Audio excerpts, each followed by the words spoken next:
I want to ask you a question, and I want you to be painfully honest with yourself. How many day ones have you had this year?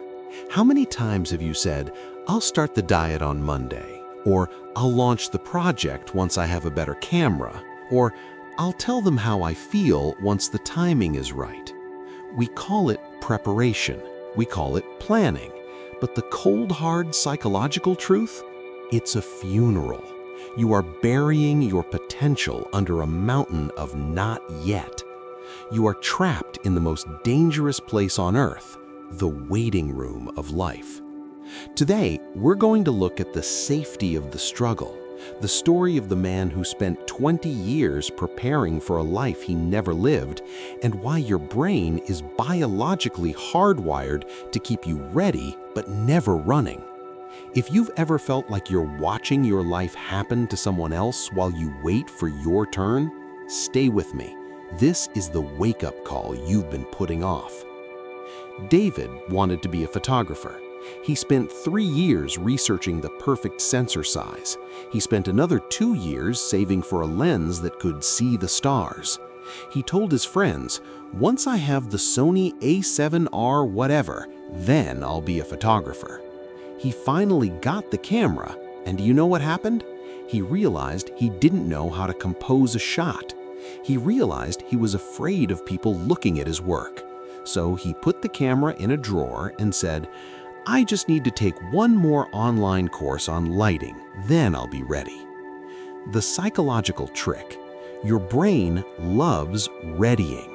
Why? Because as long as you are preparing, you cannot fail.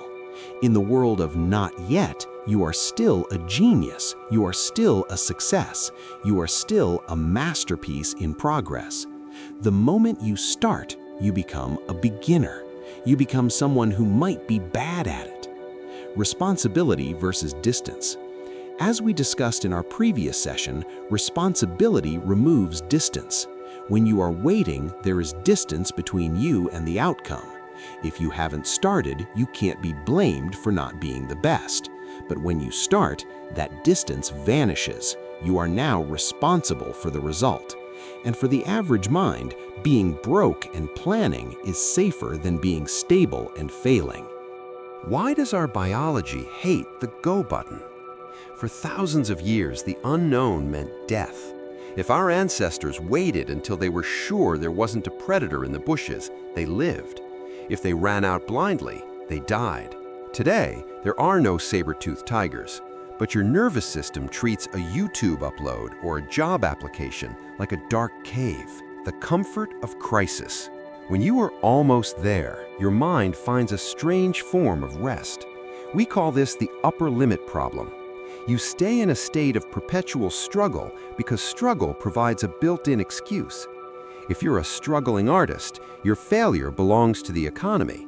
If you're waiting for the right partner, your loneliness belongs to the dating scene.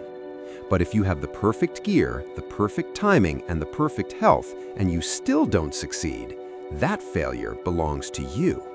Most people aren't afraid of the work. They're afraid of the vacuum of excuses. They're afraid of the day they finally have everything they said they needed, because then they'll have to face the terrifying silence of their own potential. This is the map you drew for yourself years ago. By 25, I'll have the house. By 30, I'll have the career. When you don't hit those marks, you don't just feel like you've missed a deadline, you feel like you've missed your life. You are grieving a version of you that never actually existed. The symmetry of terror. You are waiting until you feel like that 30-year-old version of yourself. But here's the secret. That version of you is a cruel boss. They are an impossible standard. I worked with a DP, director of photography, who was 50 years old. He's won awards. He's arrived. I told him I felt behind, and he looked at me and said, "Kid, I'm still waiting to feel like I know what I'm doing." There is no ready. There is only now and never. Nature doesn't hurry, yet everything is accomplished. A cherry blossom doesn't look at an oak tree and feel behind because it took longer to grow. But we measure our velocity instead of our presence. So how do we break the trap? We have to stop treating self-awareness like money and start treating it like medicine.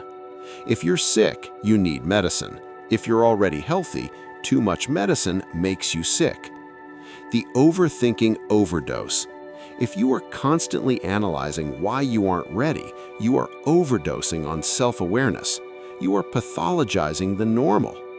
Feeling nervous isn't a blockage, it's a heartbeat.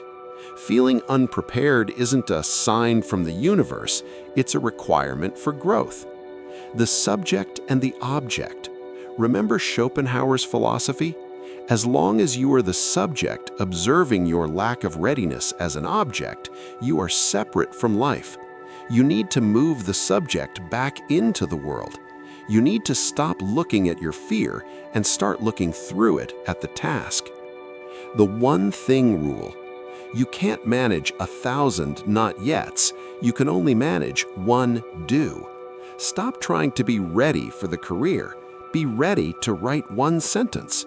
Stop trying to be ready for the relationship. Be ready to say hello. To escape the waiting room, you have to do something radical. You have to kill the ghost. You have to burn the phantom timeline. You need to look at your messy, unfinished, not quite there yet life and realize this is the show. This isn't the rehearsal.